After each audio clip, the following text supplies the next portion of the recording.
नमस्कार, मी पुष्पलता जगताप आणि तुमचं माझ्या यूट्यूब चॅनलमध्ये खूप खूप स्वागत आहे।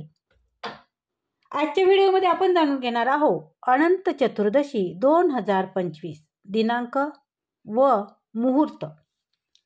चला तर मग जाणून घेऊया 2025 मध्ये अनंत चतुर्दशी केव्हा आहे व अनंत चतुर्दशी 2025 चे दिनांक व मुहूर्त। अनंत चतुर्दशी व्रत यावर्षी अनंत चतुर्दशी शनिवारी 6 सप्टेंबर रोजी आहे।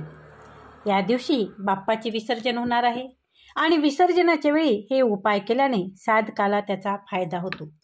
आणि कोणते आहे ते उपाय ते जाणून घेऊया।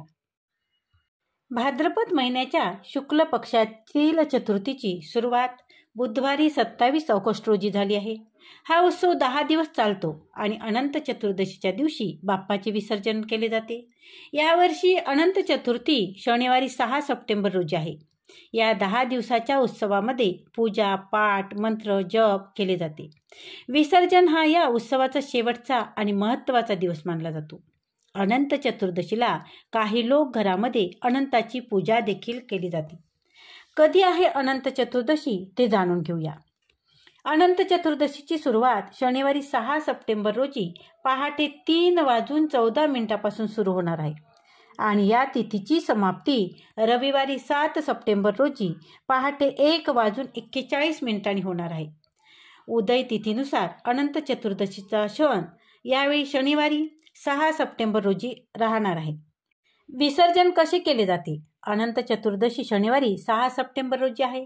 या दिवशी बाप्पाची पूजा झाल्यानंतर भाविक भक्तिभावाने गणपती बाप्पाची मूर्तीचे नदी, तलाव किंवा कोणत्याही जलाशयात विसर्जन करतात। विसर्जन हा एक फक्त धार्मिक विधी नसून सांस्कृतिक श्रद्धा देखील आहे। अनंत चतुर्दशीच्या दिवशी काही उपाय केल्याने बाप्पाचे भक्तावर आशीर्वाद राहतात आणि भक्ताच्या मनातील सर्व इच्छा पूर्ण होतात असे म्हटले जाते। मात्र काही लोकांना 10 दिवस गणपती बाप्पा बसवणे शक्य नसते। अशावेळी 1.5 दिवस, 5 दिवस किंवा 7 दिवस या दिवसाचा बाप्पाचं विसर्जन केले जाते।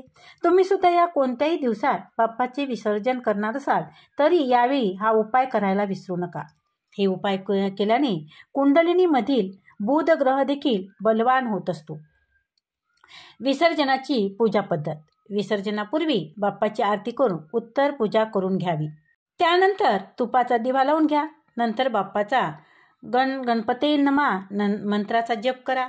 नंतर तांदूळ, फुले, धूप आणि पैसे या गोष्टी बाप्पाला अर्पण करा। वरील सर्व गोष्टी झाल्यानंतर गणपती बाप्पाला मोदकाचा नैवेद्य दाखवा आणि झालेल्या चुकीबद्दल माफी मागा आणि त्यानंतर विसर्जन करा।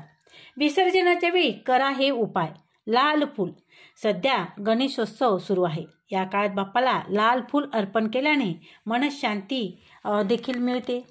नारळाचा उपाय। बाप्पाच्या विसर्जनापूर्वी 4 नारळ एकत्र करून त्याचा हार तयार करून तो अर्पण करा, म्हणजे तुमची बिघडलेली सर्व कामे पूर्ण होतील।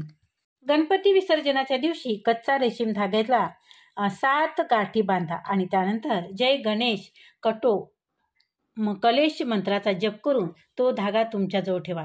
ज्यावेळी तुम्ही महत्त्वाच्या कामासाठी जाल त्यावेळी तुम्ही हे तुमच्यासोबत ठेवल्याने तुम्हाला अपेक्षित यश सुद्धा मिळतं। अनंत चतुर्दशीला बाप्पाच्या विसर्जनाचा मुहूर्त। सकाळची शुभ वेळ सकाळी 7:36 पासून ते 9:10 आहे।